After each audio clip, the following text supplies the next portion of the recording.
In the stillness of night, a car disappears from a lonely stretch of highway. A child vanishes from her own backyard, never to be seen again. A bustling city street swallows a young woman whole, leaving not a trace behind. Across decades and continents, thousands of people have simply vanished, leaving behind only questions, shattered families, and cold trails that haunt investigators for generations. These are the cases that keep us awake at night, the mysteries that refuse to die. Welcome back to Chilling Mysteries, where tonight we're diving deep into the most haunting cold cases of disappearance. The stories where the victims simply vanished without a trace. What is it about a disappearance that chills us to the bone? When a murder is solved, there's closure, no matter how grim. But when someone disappears, when a life is erased as if it never existed, the horror lingers. The unknown is a monster all its own. With no answers, family and friends are left to imagine the worst. The possibilities are endless, and none of them are good. Let's begin tonight with a case that has baffled authorities for nearly a century, and remains one of America's oldest missing person mysteries: the disappearance of Dorothy Arnold. Dorothy Arnold was a 25-year-old socialite from a prominent New York family. On December 12, 1910, she left her home on Manhattan's Upper East Side, telling her mother she was going shopping for a dress. She was last seen at a bookstore on Fifth Avenue, where she bought a book of humorous essays. After that, she simply ceased to exist. Her family waited anxiously for her return, but when Dorothy failed to come home, panic set in. The Arnolds, worried about scandal, waited weeks before contacting police. Private investigators were hired, and every lead was chased. Theories swirled. Had Dorothy eloped? Was she pregnant and hiding in shame? Had she taken her own life? But there was no evidence for any of it. The only clue: a faint scent of violets, Dorothy's perfume, on one of her handkerchiefs found in Central Park. For years, rumors flew that Dorothy's body was buried in the park, or that she had been lured into a criminal underworld. But there was never a body, never a ransom note, never a single trace. The case remains open to this day. Dorothy Arnold had vanished without a trace, leaving behind only questions and a family forever changed. But Dorothy's story is far from unique. Throughout the decades, more people have disappeared under equally baffling circumstances. One of the most chilling cases comes from the wilds of Vermont, in a region so infamous for disappearances it's called the Bennington Triangle. Between 1945 and 1950, 5 people disappeared without explanation in this remote region. The most famous of these cases is that of Paula Weldon, an 18-year-old Bennington College student. On December 1, 1946, Paula told her roommate she was going for a hike on Vermont's Long Trail. She was seen by several witnesses, even asking a couple for directions. But Paula never returned. Despite a massive search involving the FBI, bloodhounds, and thousands of volunteers, not a single clue was found. No clothing, no footprints, no sign of struggle. It was as if the forest had swallowed her whole. Paula's case became a media sensation, with wild theories ranging from abduction to murder to paranormal explanations. The Bennington Triangle's reputation only grew as more people vanished in the area. To this day, hikers tread carefully through those woods, their imaginations haunted by the specter of Paula Weldon and the others who vanished into thin air. Moving west, we come to one of the most notorious disappearances in American history: the vanishing of Jimmy Hoffa. Hoffa was no ordinary citizen. He was the powerful and controversial leader of the Teamsters Union, with deep ties to organized crime. On July 30, 1975, Hoffa left his suburban Detroit home for a meeting at the Machu's Red Fox restaurant. He was never seen again. Witnesses saw Hoffa waiting in the parking lot, but by 2:45 p.m., his car was empty and Hoffa was gone. Despite one of the largest FBI investigations in history, not a single piece of definitive evidence has ever been found. Over the decades, rumors have placed Hoffa everywhere from buried under Giants Stadium to dissolved in a vat of acid. The truth remains elusive, and the Hoffa case has become the ultimate American mystery. A man who knew too much, vanished without a trace. But while Hoffa's story is tangled in the world of organized crime, some disappearances are heartbreakingly ordinary. Take the case of Asha Degree, a 9-year-old girl from Shelby, North Carolina. On Valentine's Day, 2000, Asha's parents tucked her in at night, safe in her own bed. But in the early hours, Asha quietly packed a bag, left her home, and walked into the darkness. Several drivers reported seeing a small girl walking along Highway 18, but by morning, Asha was gone. Her belongings were later found buried in plastic bags, more than a year after her disappearance. But Asha herself has never been found. Her family, desperate for answers, can only wonder what made their little girl leave, and who may have been waiting for her in the night. Then there's the story of Maura Murray, a case that has become an obsession for true crime sleuths.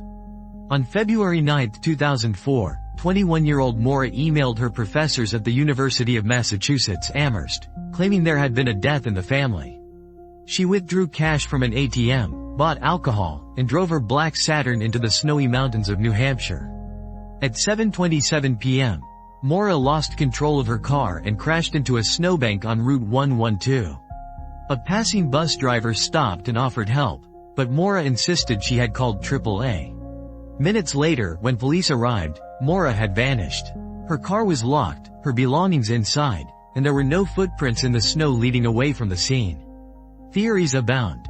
Did Maura run away, meet with foul play, or succumb to the elements? Despite exhaustive searches and a legion of internet detectives, no trace of Maura has ever been found. Her disappearance is a modern mystery, a case that refuses to let go. These stories are haunting not just for what happened, but for what didn't. No crime scene, no confession, no closure.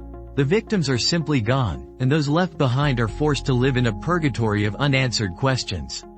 But not all vanishings are decades old. Some are painfully recent, and the wounds are still fresh. Consider the case of Brandon Swanson, a 19-year-old college student from Minnesota. On May 14, 2008, Brandon's car veered off a rural road late at night. He called his parents for help, insisting he could see them driving down the road, but they couldn't see him. The call lasted 47 minutes, filled with confusion and mounting panic. Suddenly, Brandon cried out, "Oh, shit," and the line went dead. Despite massive searches, not a shred of evidence has surfaced. Brandon was there, and then he was gone. Or the haunting case of the Springfield Three. On June 7, 1992, in Springfield, Missouri, best friends Susie Streeter and Stacy McCall celebrated their high school graduation. They planned to spend the night at Susie's house, along with Susie's mother, Cheryl Levitt. The next morning, all three women were gone. The only evidence: a broken porch light, a purse left behind, and a dog barking in the backyard. There was no sign of struggle, no forced entry, and no ransom demand. The home was eerily undisturbed.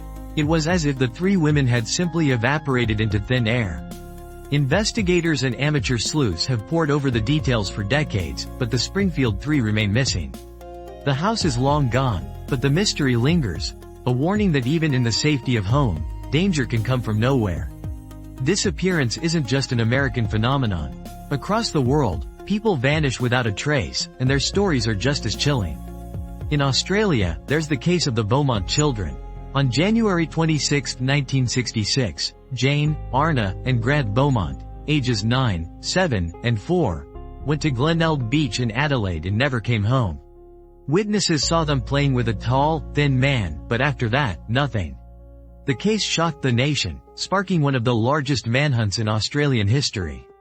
Despite countless leads and suspected perpetrators, the Beaumont children were never found. Their parents waited for decades, clinging to hope, but the trail is as cold today as it was in 1966.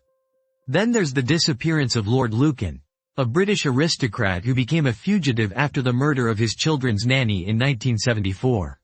Lucan's blood-soaked car was found abandoned, but he himself was never seen again.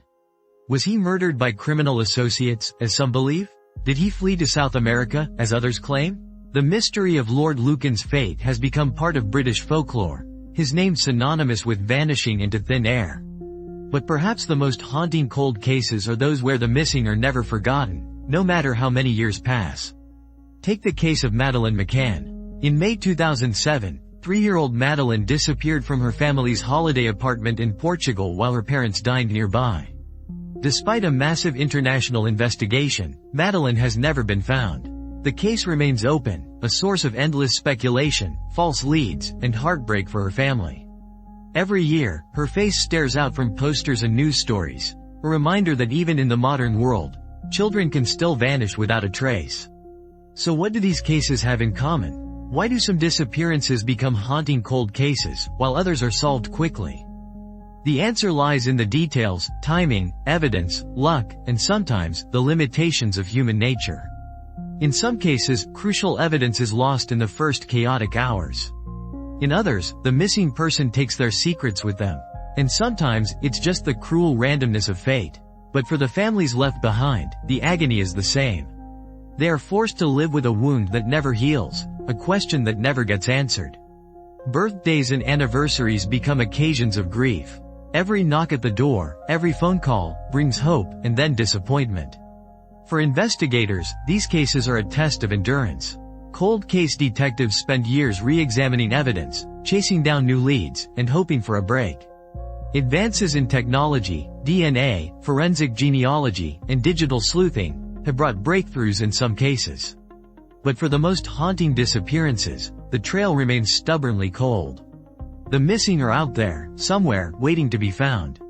Why do these stories grip us so tightly? Maybe it's the fear that it could happen to anyone.